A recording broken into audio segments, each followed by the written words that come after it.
Hi, welcome to my studio. I'm talking all about sleeves. It's such a fun pattern hack to make a sleeve bigger, and this season's all about the statement sleeve. So I have 3 examples for you using the slash and spread method. I'll show you exactly how to do that. I'm using the Sea Bright Swimmer by Friday Pattern Company. That one comes with a straight long sleeve, and I'm showing you how to do a cap sleeve with a little poof at the top using slash and spread. And then the next example I have for you is the Romy wrap top, and I'm showing you how to blow it out at the bottom and make it voluminous just at the bottom using the same method, slash and spread. And then third, I'm actually wearing the Orlando tee by Seamwork and showing you how to add poof at the top and at the bottom. I lengthened it because this pattern actually originally comes with a cap sleeve. So we're gonna have some fun with sleeves, all the same method, slash and spread, and hopefully it'll just make it easier for you and make you feel like you can hack any sleeve into what you want. Here's my first example. I'm using the Seamwork Orlando t-shirt, which is just a cap sleeve. So no poof on the top, no poof on the bottom. It's made to just be fitted. So I want to expand both the top and the bottom, and I actually want to lengthen it. So I wanted to show you this as my first example because I'm doing the slash and spread for both volume at the top and volume at the bottom. So what I like to do for all of these examples is 3 slices. And I will do all 3 in between these 2 notches, this notch being in the front armpit area and then this in the back. These 2 notches are on all sleeves. So I will slice down the center first, and then I will do 2 slices like halfway between that center slice and the notches. I never slice past these notches. You want the notches to line up exactly where they're meant to line up, and do all of your slashing and spreading in between, so that once you make all of your gathers, it's gonna gather it back to its original form. So I'm gonna cut it out now on the fabric that I'm using, and all of these examples will be on my grid. And I've already done one of these in a really beautiful coral color, but I wanted a black one because black goes with everything, and it's going to be such a fun t-shirt to wear. But I will then, once I've slashed, I will then spread it out. And then it's kind of a little bit of guesswork, and you can do a muslin if you're not sure how much volume you actually want.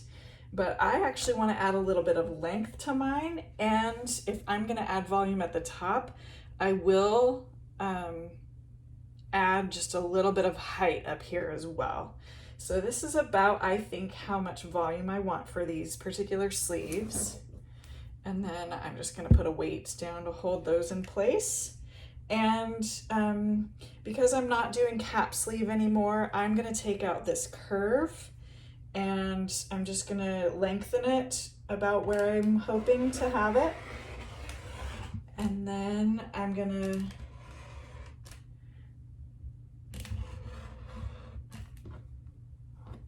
cut up these arm seams, or the arm seam. You can see where I'm at. And then, like I said, you want to keep the notches in the same place. So I'm still gonna cut my notches, and then I'm eyeballing it here, but I'm adding just like maybe an inch of volume at the top here.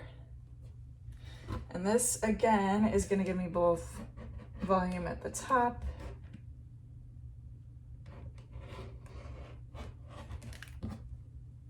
and at the bottom of the sleeve. So it's just an overall expansion.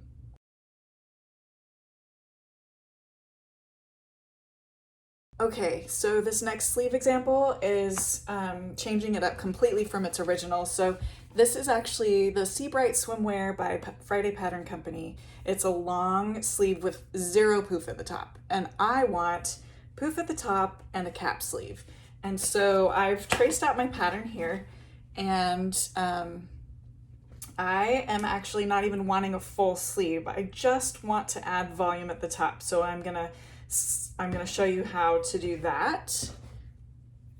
I am going to slice it and give it a little bit of curve like a good cap sleeve has. And then I'm gonna slash and spread. So again, I'm gonna go down the center and then eyeball halfway between the two. It's not exact and that's okay. I feel like with putting gathers in it later, it's quite forgiving. And then, and again, I always recommend if you're not sure how much volume you want, do a test run first or a muslin, but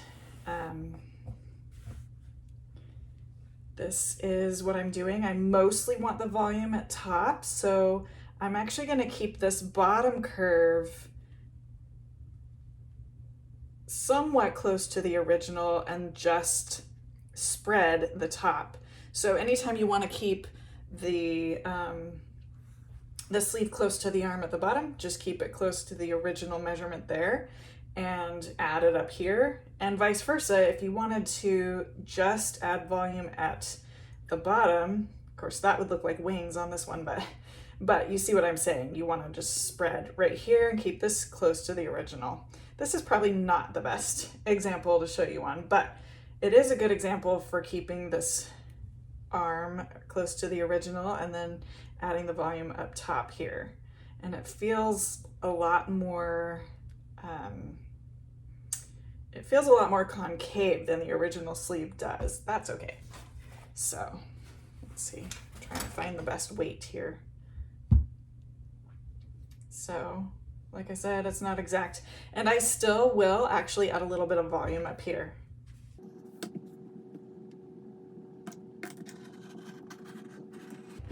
I really prefer the,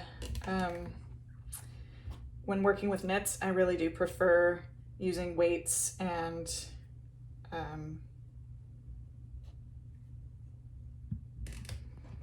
what do you call it? Rotary cutter.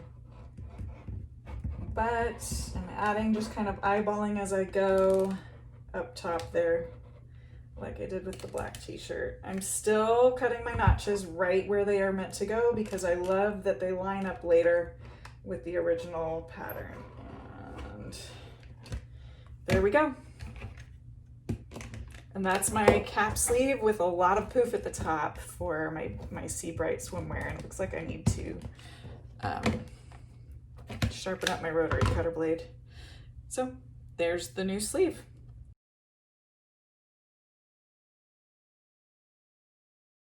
Okay, and lastly, I have the Romy top by Pattern Scout.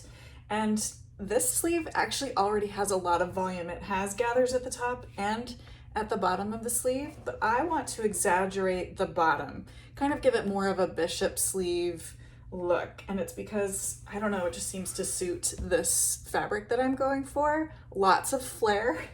So I'm gonna leave it the original at the top and just bell or flare it out at the bottom. Again, I'm slashing down the center, and then again, these are my two armpit notches, right? So I'm gonna slash halfway between the center and that front one, and the center and this back one.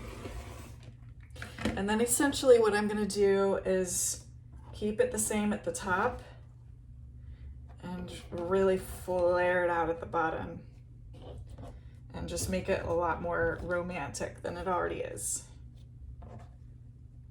Just like that, and I'll show you, I'll cut it out. And because I'm adding actually a lot of width, I had to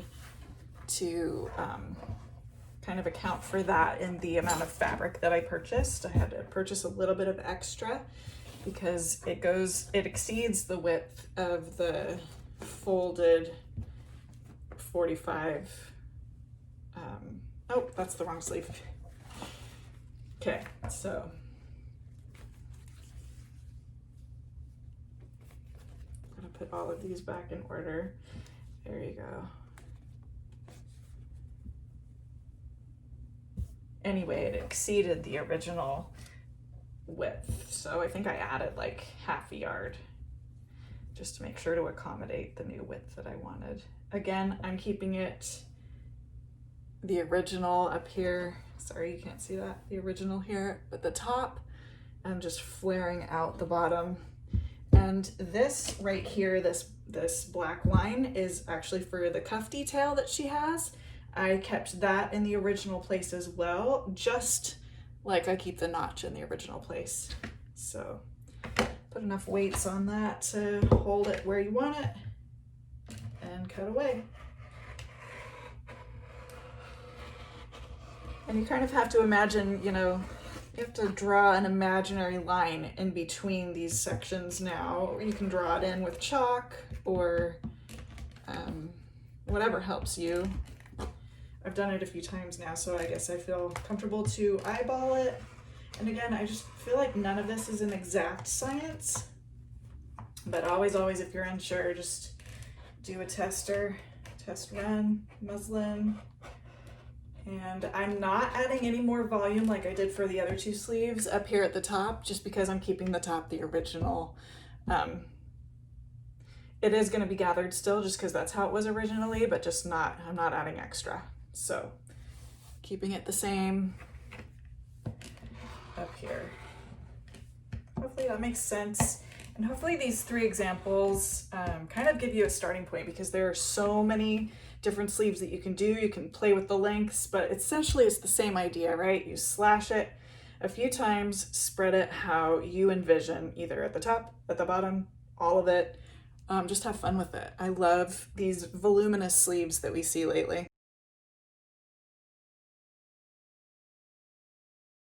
And lastly, whatever part of the sleeve you chose to make larger, whether it be the top of the sleeve or the bottom of the sleeve like I did on this blouse, simply gather it to fit the original sleeve band, or gather it to fit the original arm side, or both if you chose to make the entire sleeve larger. But hopefully this gave you some ideas and tools on how to add variety to your patterns. Have fun with it, have a blast. Hacking patterns is so much fun. Thank you for joining me.